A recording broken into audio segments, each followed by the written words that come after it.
Menurut lo sebenarnya apa sih yang mereka harapin dari pemerintah dan KPU sebagai penyelenggara ini? Dimana perlu adanya. Nah, menurut lo kesempatan apa sih yang bisa digunain nih sebagai lo kan kayak mahasiswa gini buat masalah kampanye ini? Oke, kampanye ini sebetulnya kan Kalau kayak gitu ada nggak sih suara kalian nih sebagai mahasiswa yang ingin didengar sama calon-calon pemimpin? wah ya tentunya ini pastinya akan banyak ya, karena dari berbagai perspektif gitu. Ada yang melihat bahwa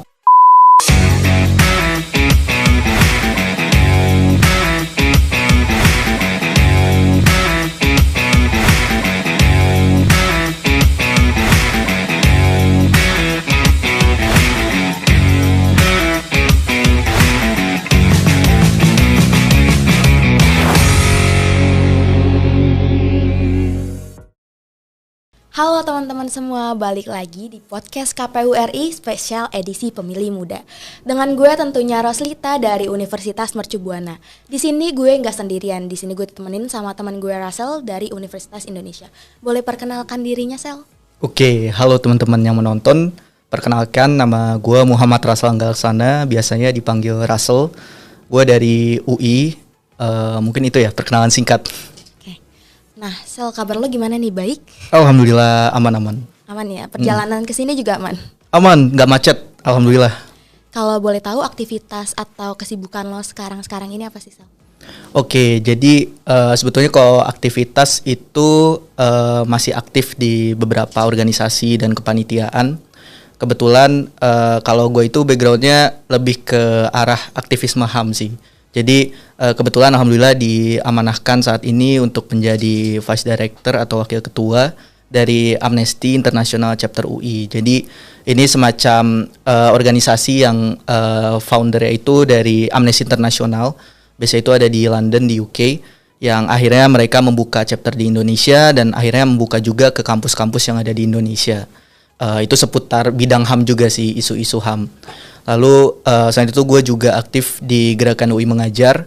Itu salah satu platform pengabdian masyarakat yang ada di UI. Kebetulan karena UI kan gak ada KKN, jadi ini salah satu cara atau media yang diberikan oleh UI untuk pengabdian masyarakatnya gitu.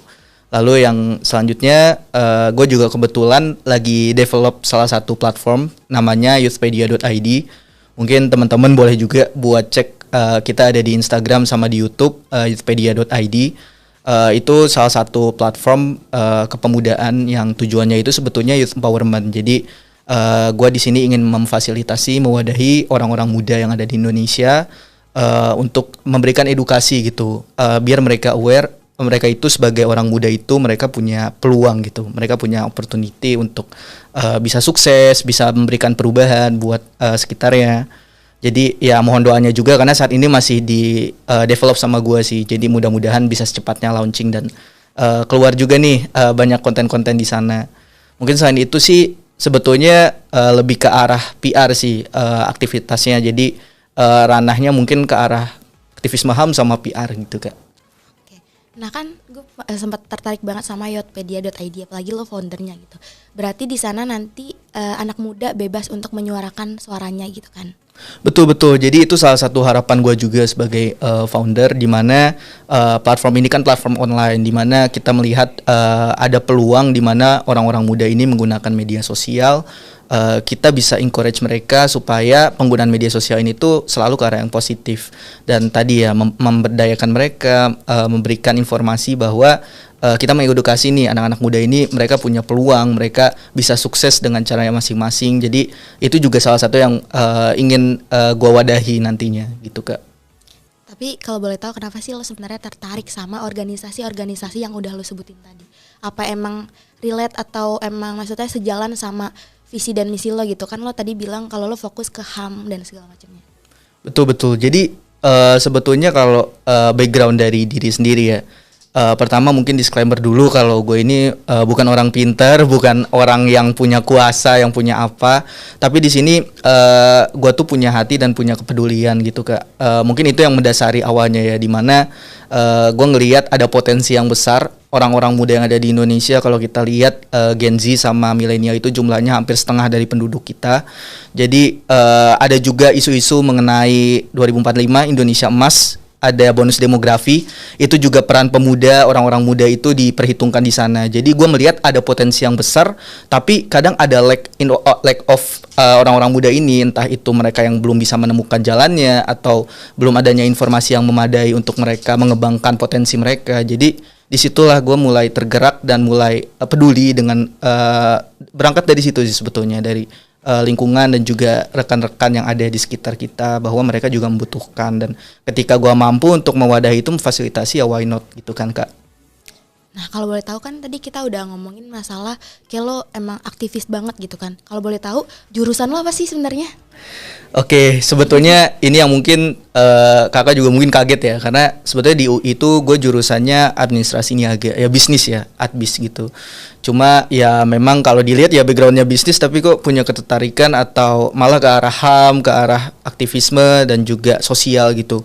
Tapi sebetulnya ini yang mungkin gue juga mau mengedukasi ya, istilahnya gue mau ngomong juga, dan ini selalu gue bilang juga. Ketika ada orang yang mungkin bukan dari background politik, bukan dari anak FISIP, bukan anak FH, tapi mereka memiliki kepedulian sosial atau mereka melihat apa yang terjadi di lingkungan sekitarnya, ada fenomena yang terjadi, yaitu yang kemudian menjadi fondasi gitu. Atau kita sebagai orang muda juga kita memiliki hati, kita memiliki nurani untuk bisa memberikan hal itu gitu. Jadi nggak terlepas kita dari jurusan apa, ketika kita memang mampu dan punya kepekaan tersebut, ya tentunya itu jadi salah satu keuntungan juga gitu sebagai orang muda. Setuju. Nah kan kalau tadi lo lagi ngebuat si Yotpedia ini kan, selain Yotpedia kira-kira dalam jangka waktu dekat ini ada yang pengen lo iniin gak sih, realisasiin lagi? Oke. Jadi sebetulnya banyak ya kalau kita bicara plan ke depan. Mungkin ya salah satunya di akademis juga. Tapi karena balik lagi tadi gue termasuk orang yang cukup aktif dan aware dengan HAM, dengan isu-isu yang ada di lingkungan sekitar kita. Apalagi kalau dikontekskan di sini kan KPU ya, jadi pasti ngomonginnya soal pemilu gitu, dimana ya sebentar lagi nih Februari 2024 tinggal menghitung hari gitu kan. Jadi ya pastinya salah satu upaya kita, nggak hanya gue tapi juga gue mau mengajak kita semua selaku orang-orang muda untuk turut berpartisipasi gitu dalam pemilu ini. Bukan hanya dalam proses pemilihannya aja ya, tapi bagaimana ketika menjelang pemilu ini kemudian ada hal-hal yang bisa kita lakukan untuk mensupport ataupun mendukung jalannya pemilu ini. Ya pastinya gue akan sangat mendukung dan mengencourage orang-orang juga untuk ikut serta, turun serta dalam pemilu ini gitu. Nah kalau udah nyerempet masalah pemilu nih Sal, nah gue pengen tahu deh apa sih yang ada di pikiran lo ketika lo ngedengar atau lo apa sih ngedenger atau ngerasain tentang pemilu? Oke, jadi tentu kompleks ya, dan orang-orang pasti mendefinisikannya berbeda-beda. Tapi kalau menurut gue sendiri, pemilu ini adalah sebuah momentum. Jadi momentum di mana orang-orang, setiap orang atau masyarakat ini bisa menentukan atau menggantungkan pilihan atau nasib hidup mereka gitu.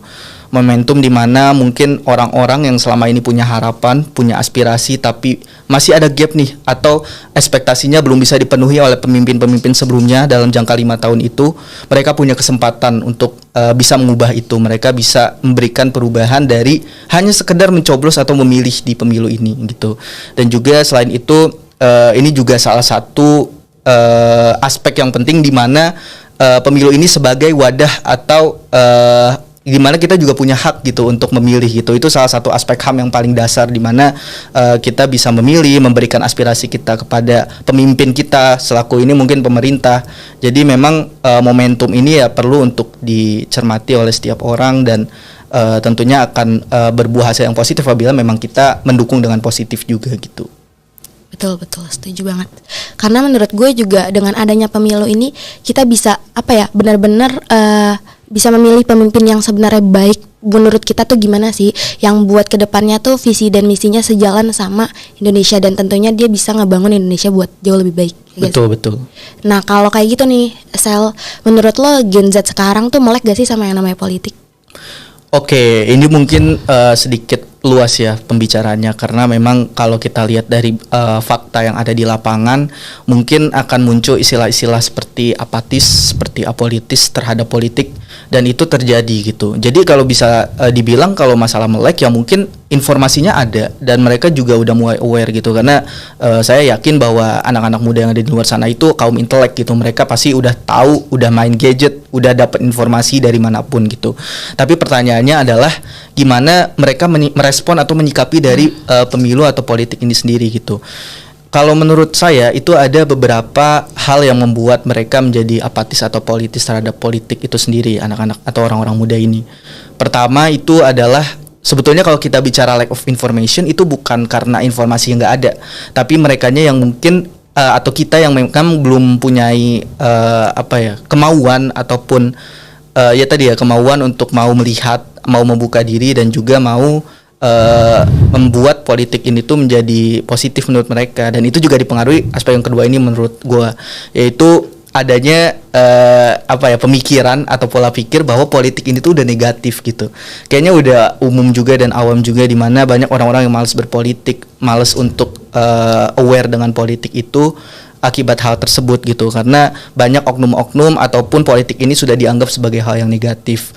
Padahal ya sebetulnya kalau kita lihat gitu secara dasarnya politik ini tuh bukan cuma hal-hal yang negatif aja gitu. Kalau kita lihat perjuangan bangsa ini juga dipengaruhi oleh politik, kemerdekaan ini dipengaruhi politik gitu kan, kalau kita bicara sejarah. Dan juga satu hal yang mau gua tekenin juga nih ke teman-teman adalah politik ini tuh kita nggak bisa menghindar dari yang namanya politik. Suka tidak suka, mau tidak mau, kita akan menghadapi yang namanya politik. Kenapa? Karena politik itu terjadi di lingkungan sekitar kita, teman-teman. Ini yang mungkin mau gue encourage juga, bahwa kita kerap luput gitu. Kita menganggapnya politik hanya terjadi di pemerintahan aja, dan banyak juga yang berspekulasi kalau politik itu not effect gitu, tidak berdampak bagi kita. Tunggu dulu gitu. Kadang yang kita lupa adalah kegiatan sehari-hari kita pun dipengaruhi oleh politik. Kalau kita masih misalnya melanggengkan ada politik uang, nggak harus dalam pemerintahan ya, tapi ada politik uang, politik kuasa, politik etika gitu, politik moral. Itu juga terjadi dalam lingkungan sekitar kita, nggak harus dalam sektor-sektor politik yang ada di pusat gitu. Dan juga kalau misalnya kita malah jadi apatis atau apolitis terhadap politik, khususnya di konteks pemilu ini, ya kita istilahnya adalah kita menjual hati nurani kita hanya untuk yaitu memenuhi aspek-aspek yang ada di sana gitu. Kalau misalnya kita memang menutup diri ataupun nggak aware dengan politik ini gitu. Jadi mungkin salah satu hal yang mau di-encourage juga adalah memang politik ini tuh kita nggak bisa menghindar, dan kita juga pasti akan mengalaminya, terlepas dari secara langsung ataupun tidak, tapi kita akan mengalami gitu. Kalau gua bicara aspek HAM gitu kan, ketika simpelnya gini, gue punya hak nih sebagai warga negara, tapi ketika hak itu dilanggar, tidak dipenuhi, padahal pemerintah ataupun orang-orang di sana itu menjamin hak kita, ya tentunya di situ kita udah merasakan sendiri gitu bahwa hak kita tidak dipenuhi, dan itu juga salah satu unsur-unsur di politik yang bermain di dalamnya gitu. Jadi sebetulnya itu yang mungkin pemahaman yang kadang suka luput dari perhatian kita selaku orang muda, bahwa politik ini tuh kerap dianggap sebagai hal-hal yang negatif, padahal ya tentunya ada hal-hal lain yang mendasari hal tersebut gitu. Gue setuju banget sih, karena menurut gue anak muda zaman sekarang tuh harus benar-benar aware sama yang namanya politik. Apalagi suara kita tuh 57% di pemilu tahun ini ya kan. Dimana persepsi dan preferensi kita itu bisa menentukan derajat kepemiluan di tahun ini. Dan juga selain itu preferensi dan persepsi kita juga bisa menentukan jalannya kampanye dari pasang-pasangan calon yang bakal ini gak sih, bakal mencalonkan diri gitu. Terus buat masalah melek tentang politik nih, menurut gue informasi yang didapetin tuh juga udah mudah banget, apalagi dengan adanya sosial media. Tapi kadang Gen Z tuh lupa kalau misalnya masalah filter konten, maka dimana kita gampang banget yang namanya terprovokasi dan termakan sama hoax. Itu menurut lo gimana, Sal? Betul. Jadi memang ini salah satu hal yang tadi ya berangkat dari hal tadi terkait dengan politik itu, ketika memang anak-anak muda ini mereka apatis atau apolitis terhadap politik, ya tentu itu menjadi salah satu tantangan juga gitu. Balik lagi, kalau mereka aja udah apatis atau apolitis terhadap politik, ya gimana mereka mau aware dengan hal-hal seperti tadi, dengan hoax yang terjadi. Makanya kalau menurut gua dalam menyikapi atau menghadapi pemilu yang akan terjadi ini, kita sebagai orang muda itu harus bisa yang pertama aware dulu gitu. Kita harus punya kemauan, kepekaan untuk membuka diri kita terhadap hal-hal yang bersifat politik tadi gitu. dengan ya tadi mungkin kita juga bisa berperan gitu kan dalam politik ini, dan dimana jangan lupa peran kita sebagai orang muda itu adalah sebagai agent of change gitu. Mungkin banyak orang yang mikir ini klise banget gitu kan, agen perubahan, pemuda agen perubahan. Tapi ya kalau kita lihat secara sejarah gitu ya, mungkin orang-orang yang atau orang-orang muda ini tuh sangat berperan gitu. Itu yang mungkin kadang kita kadang luput gitu, bahwa orang-orang muda ini punya peran yang sangat krusial bagi Indonesia. Kalau kita lihat sejarah, mulai dari pergerakan nasional, dari kemerdekaan, orang-orang muda yang turut serta di sana. Terus 98, peristiwa yang selama ini mungkin kalau kita lihat itu cukup mengharukan ya, karena di mana suatu kultur atau sistem yang udah membudaya gitu kan, yang mungkin kalau orang mungkin lihatnya ini udah nggak bisa diubah, tapi di peran anak pemuda gitu, di pemuda-pemuda mahasiswa di sini bisa turun, bisa memberikan perubahan bagi itu. Kalau kita lihat akhir-akhir ini banyak anak-anak muda yang turun ke jalan karena ada isu-isu yang terjadi di pemerintah ya, tanda kutip, karena ya kita sama-sama tahu aja gitu kan. Ya itu salah satu peran kita sebagai orang-orang muda, bahwa kita di sini tuh sebagai role atau kita juga punya peran untuk melakukan hal-hal seperti itu gitu. Itu yang mungkin kadang orang-orang muda itu luput. Jadi dalam hal konteks pemilu ini, yang pertama setelah tadi aware akan adanya pemilu atau politik ini, ya sebagai agent of change kita harus bisa peka gitu dan juga berpartisipasi secara aktif dalam pemilu ini. Ya contohnya tadi kita dalam memerangi hoax, terus isu-isu pemilu yang mungkin setiap 5 tahun sekali selalu ada gitu terkait dengan kecurangan pemilu, penyelewengan pemilu. Kita juga harus bisa menjadi agen yang berpartisipasi aktif di dalamnya gitu. Selain itu juga ya hal-hal politik, edukasi politik. Kita ini menurut gue anak-anak orang-orang muda ini kaum intelek tadi kan. Jadi kita berpartisipasi itu ya nggak harus kita tiba-tiba jadi orang KPU gitu kan, tapi bisa aja dengan kita memberikan edukasi terkait tadi ya melalui media sosial atau platform kita, atau mungkin kalau yang di bidang akademis kita bisa bikin semacam rekomendasi kebijakan ke pemerintah lewat policy brief. Itu semua itu ada banyak jalannya gitu yang mungkin kadang luput gitu. Kadang kita mikirnya untuk berpartisipasi dalam politik itu cuma politik praktis aja, kita sebagai orang muda terjun ke lapangan atau apa, tapi sebetulnya banyak wadah-wadah atau media lain yang bisa kita gunakan sebagai orang muda untuk berpartisipasi gitu. Nah, kan kalau yang gue tahu ya Sel, sedikit nih anak muda yang ingin menjadi tim ses gitu kan, tim ses carpol atau parpol gitu, dan menjadi anggota partai lah gitu. Nah, anak muda nih punya penilaian sendiri kan tentunya buat parpol dan sebagainya itu, dan kalau misalnya itu kan dikatakan mempresentasikan anak muda, maka mereka harus konsisten dalam menyuarakan kepentingan anak muda. Nah, menurut lo isu dan jenis kampanye yang menarik anak muda tuh yang kayak gimana sih? Oke. Ini sebetulnya gue juga ngomong kemarin di acara KPU yang penyerahan petisi Amnesty Indonesia. Itu di mana peran anak muda di sini itu sebetulnya berperan sangat besar gitu. Balik lagi tadi yang mungkin sudah disebutkan.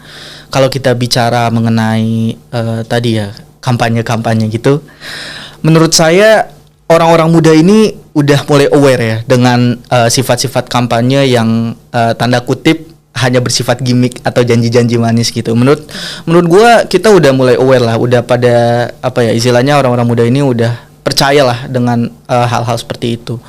Tapi yang perlu kita ketahui bersama itu, menurut gua, ini pandangan gua ya, adalah gimana kampanye ini tuh bisa memberikan substansi yang nyata gitu.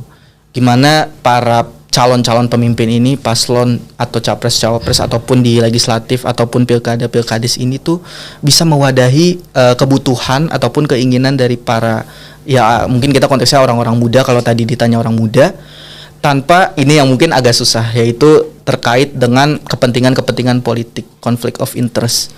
Kalau kita lihat, gue udah cukup sering juga kayaknya melihat fenomena yang terjadi di lapangan, baik itu mengalami sendiri ataupun melihat aktivisme yang terjadi di luar sana, itu kepentingan anak muda itu kadang cuma dijadikan sebagai boneka politik aja gitu.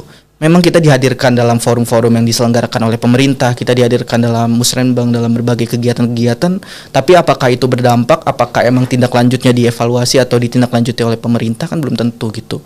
Itu juga yang terjadi di banyak daerah, bukan cuma maksudnya fakta yang kita lihat ini bukan cuma di daerah-daerah besar. Itu yang menurut saya menjadi salah satu apa ya, kita sebagai orang muda itu harus aware akan hal tersebut, dimana melihat kampanye-kampanye yang dilihat visi misinya udah keluar, mungkin nanti ada debat capres dari KPU gitu.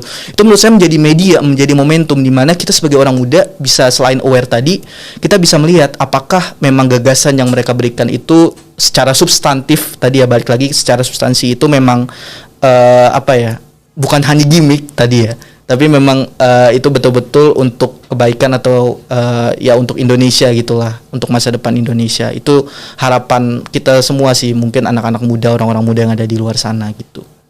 Oke, Sel. Kayaknya nanti bakal banyak banget pembahasan yang jauh lebih menarik dibanding ini. Jadi, jangan kemana-mana, tetap saksikan podcast KPU RI spesial edisi Pemilih Muda.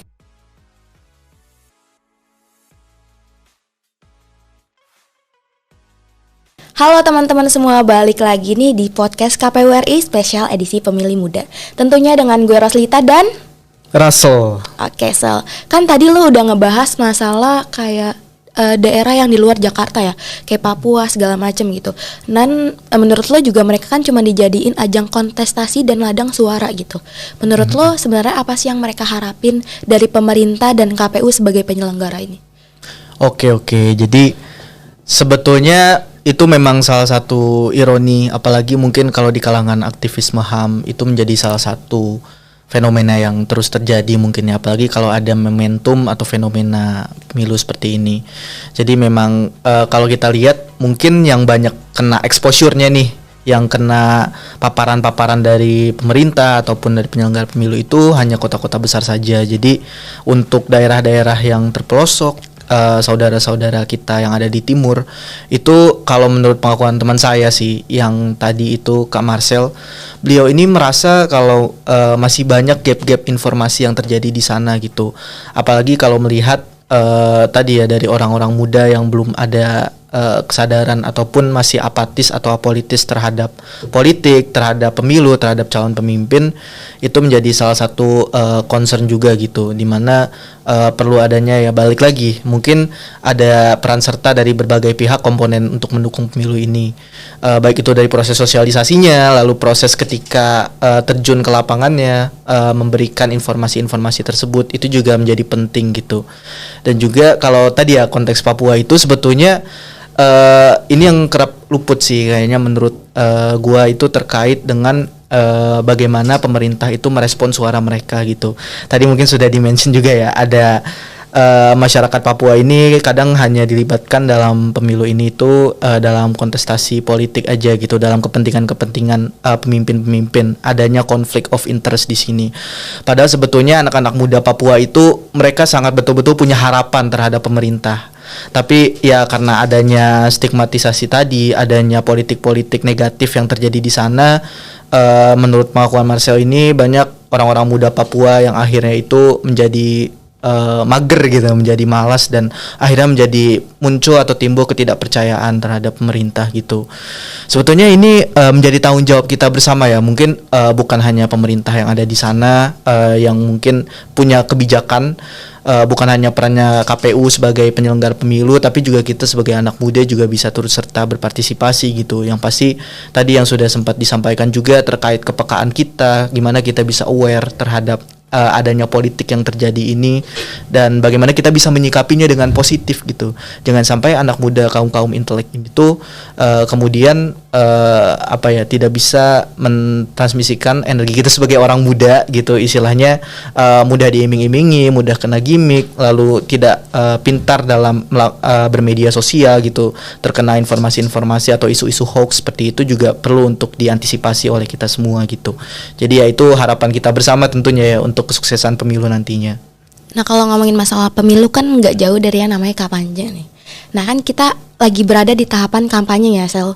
Nah, menurut lo kesempatan apa sih yang bisa digunain nih sebagai lo kan kayak mahasiswa gini buat masalah kampanye ini? Oke, kampanye ini sebetulnya kan salah satu tadi momentum ya, dimana ya mungkin kampanye ini program-program bagaimana calon-calon pemimpin ini tuh bisa meyakinkan para rakyatnya, para masyarakat yang nantinya akan memilih di 2024 nantinya. Jadi menurut saya kalau dalam konteks pemuda atau orang-orang muda, di sini itu ya selain tadi awareness atau kesadaran itu perlu juga untuk bijak dalam berpolitik gitu.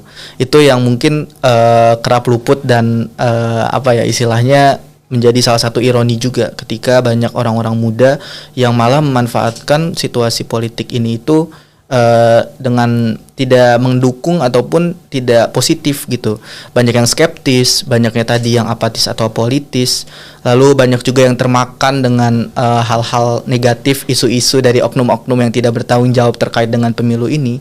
Ya tentunya itu menjadi salah satu concern kita sebagai orang-orang muda. Saya juga di sini masih belajar dan ya intinya dengan kepedulian tersebut lah itu menjadi modal yang sangat besar gimana kita bisa mengedukasi, membantu bukan ini kan karena pemilu ini bukan cuma tugasnya pemerintah, bukan cuma tugasnya KPU, tapi ya seluruh warga negara karena mereka juga terlibat dalam prosesnya, maka kita juga bisa turut berpartisipasi gitu dalam pemilu ini gitu.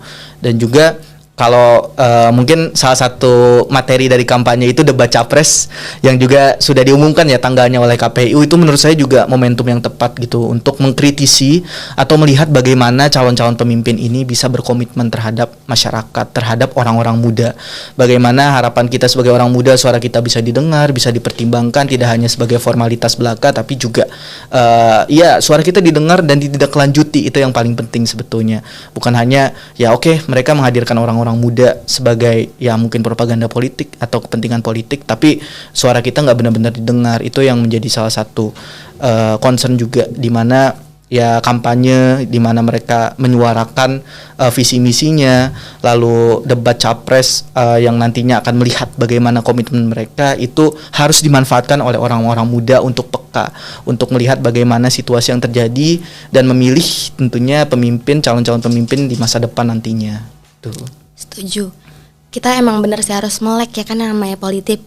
Dan kayak di masa kampanye ini tuh kita juga perlu perbanyak cari tahu nih setiap calon pasangan di pemilih ini. Betul. Kita juga bisa pelajari dari cari perbandingan dari setiap calon pemimpin di Indonesia di pemilu yang sekarang. Apalagi calonnya sekarang tuh 3 gak sih? Jadi gak mudah buat milih tuh yang tepat dan sempurna. Betul. Pasti banyak pertimbangan juga. Saya kalau misalnya keliling-keliling atau misalnya berdiskusi santai informal dengan rekan-rekan saya baik dari UI ataupun dari eksternal dari manapun, mereka tuh sebetulnya sangat mengharapkan pemilu ini tuh menjadi salah satu jawaban mereka, solusi untuk aspirasi-aspirasi yang selama ini tuh mungkin belum bisa diwujudkan dalam 5 tahun ke belakang gitu. Saya melihat adanya momentum atau peluang yang ada di sana, tapi memang ya balik lagi bagaimana kita sebagai orang muda mau untuk membuka diri, mau untuk memfilter mana yang benar, mana yang baik, mana yang salah, yang benar dan yang salah, yang baik dan yang buruk, itu menjadi penting gitu. Apalagi dengan adanya tadi isu-isu negatif yang mungkin saya pikir setiap mau pemilu itu selalu ada gitu. Itu yang bahaya, karena ketika kita sebagai orang muda, sebenarnya nggak harus orang muda, tapi setiap masyarakat itu nggak aware dan nggak bisa membedakan itu, nggak bisa memfilter, ya bahaya juga gitu. Akan ada konflik-konflik yang bisa terjadi juga, memungkinkan seperti itu. Oke, kalau kayak gitu ada nggak sih suara kalian nih sebagai mahasiswa yang ingin dengar sama calon-calon pemimpin? Wah ya, tentunya ini pastinya akan banyak ya, karena dari berbagai perspektif gitu. Ada yang melihat bahwa pemimpin ini tuh memiliki power, ada juga yang melihat pemimpin ini tuh sebagai jalan mereka, tapi ya ada juga yang mungkin menganggapnya itu negatif gitu, kayak saya belum menemukan pemimpin yang tepat, atau misalnya mau siapapun pemimpinnya, ini kayaknya kata-kata klise gitu. Yeah. Siapapun pemimpinnya nggak akan ngaruh dengan diri kita, balik lagi gitu. Ketika politik ini berjalan, politik ini tuh nggak memandang siapa kita, nggak hanya terjadi di lingkungan eksekutif atau legislatif aja, tapi siapapun akan mengalami ataupun mendapatkan proses politik ini gitu. Suka tidak suka, mau tidak mau, mereka akan mendapatkannya. Sehingga harapan yang paling besar itu tentunya adalah komitmen di mana mereka bisa memberikan ruang bagi kita. Kalau konteksnya anak muda, orang-orang muda ini bisa dilibatkan dalam proses mereka, dalam mungkin kalau konteksnya adalah kampanye, maka ya visi dan misinya, isu-isu yang mereka bawakan itu seperti apa, itu juga perlu menjadi perhatian gitu. Dan juga tentunya keterlibatan pemuda yang tadi tidak hanya dilibatkan saja untuk kepentingan formalitas atau kepentingan politik yang akhirnya malah menimbulkan konflik of interest di hadapan mereka, tapi juga keterlibatan yang nyata gitu, yang bisa secara substantif secara relevan bisa diukur gitu, bagaimana mereka bisa memberikan wadah atau kesempatan bagi kita orang-orang muda untuk hadir di dalamnya. Ya di luar itu mungkin secara substansi juga banyak ya, kalau misalnya kita bicara kasus-kasus permasalahan yang terjadi di Indonesia, itu juga perlu menjadi perhatian oleh para pemimpin ini. Tapi yang jelas adalah bagaimana mereka dari permasalahan atau isu-isu itu mereka bisa berkomitmen di dalamnya. Ya caranya gimana ya, kita pastinya tentu akan berbeda-beda setiap cara individu untuk menilainya. Tapi yang pasti pilihan yang terbaik itu, yang penting kita tuh memilih itu nggak kosong gitu. Kayak kadang ada orang yang asal milih aja karena merasa tidak ada dampak. Tapi sebetulnya suara kalian itu sebagai orang muda itu sangat berdampak nantinya gitu. Yang penting kalian bisa memilih pilihan yang terbaik dan juga sesuai sama apa yang memang hati nurani kalian ini gitu, pilih gitu. Betul, apalagi suara pemuda sekarang tuh tinggi banget kan, 57%. Jadi sayang banget kalau kita sampai yang asal-asalan kayak gitu. Makanya kita benar-benar harus cari tahu informasi yang sebenarnya.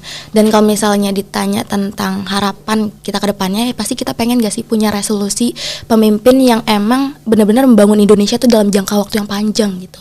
Bukan cuman janji manis yang kayak lo bilang tadi. Betul, balik lagi, orang-orang muda ini adalah kaum intelek ya menurut saya. Mereka udah bisa membedakan, bukan lagi sebetulnya anak-anak muda ini apa ya, mereka tuh sudah memiliki intelek tadi ya, sudah memiliki kepintaran. Jadi ya pastinya yang paling penting adalah harus bijak gitu dalam memilih. Balik lagi. Setuju. Nah, kalau boleh tahu nih, kan kita udah ngomong panjang lebar ya dari tadi.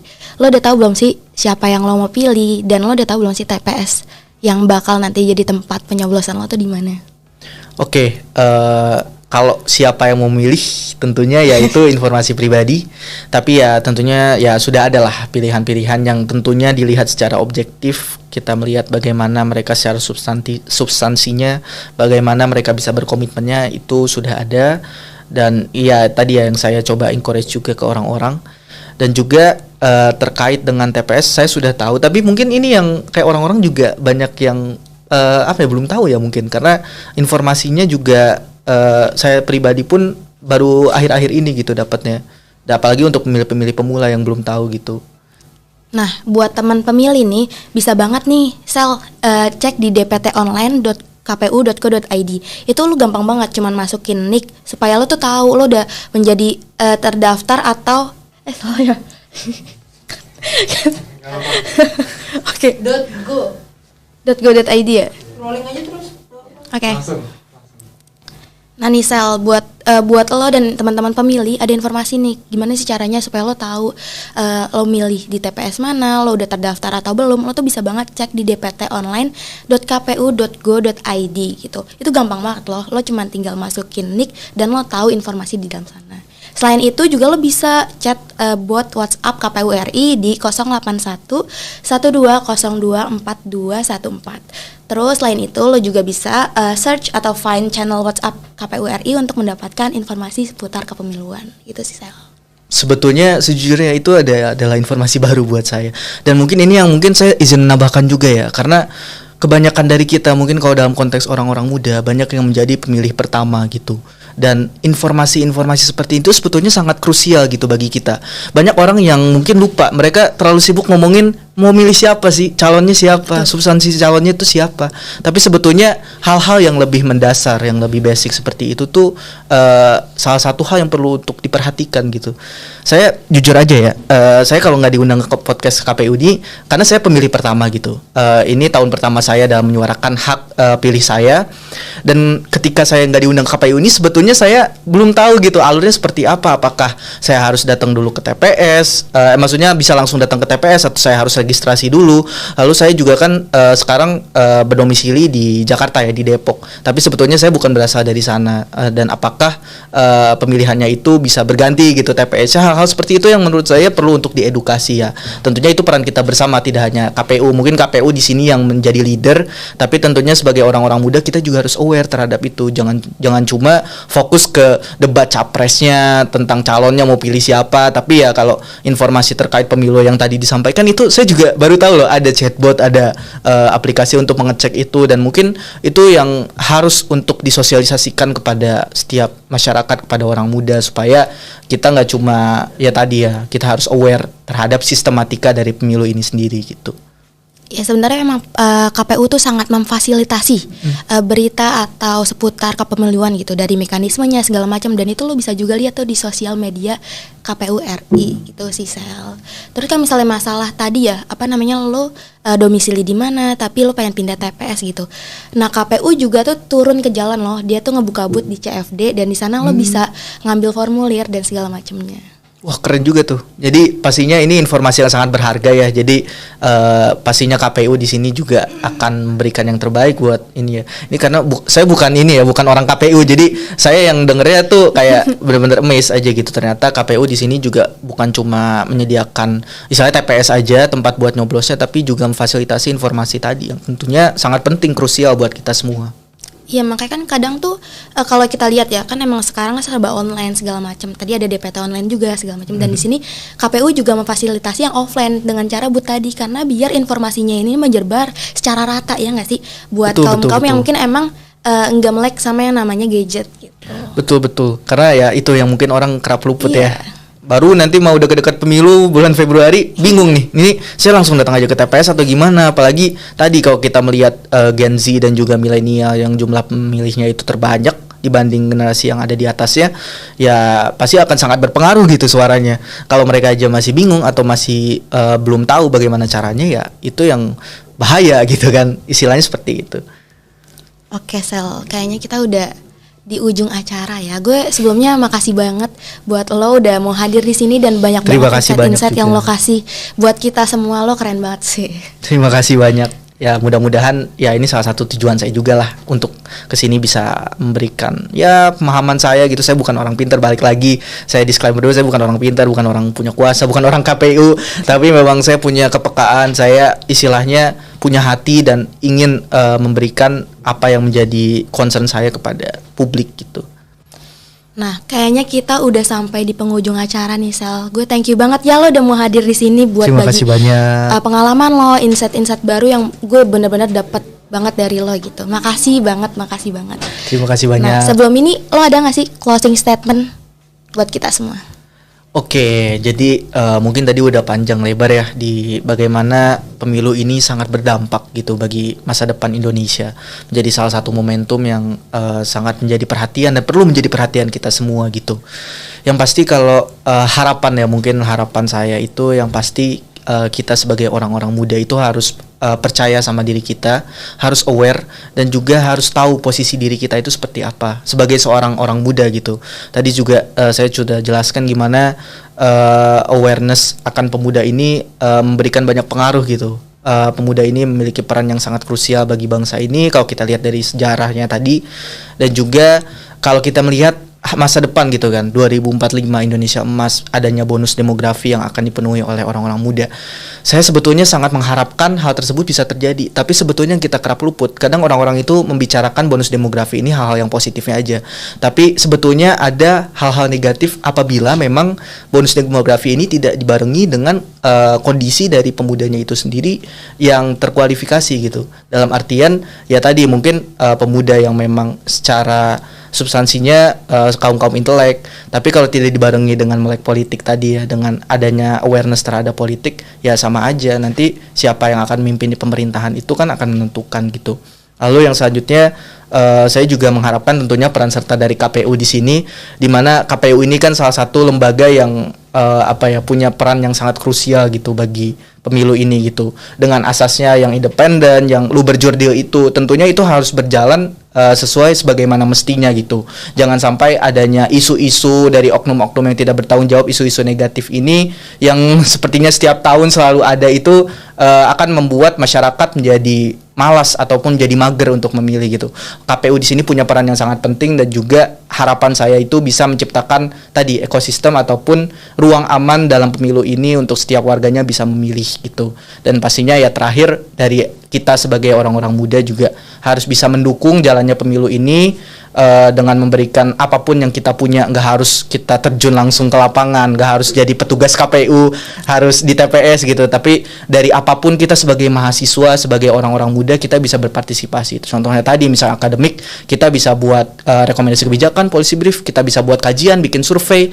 Orang-orang akademik kan pasti gitu, di mahasiswa kemahasiswaan pasti akan mengencourage hal tersebut. Terus ya banyak jalan-jalan kita lewat media sosial, misal kita jadi content creator, terus kita bikin kampanye-kampanye, edukasi bagaimana cara memilih, bagaimana kita memilih pemimpin yang tepat. Itu menurut saya menjadi salah satu hal yang bisa kita lakukan sebagai orang-orang muda.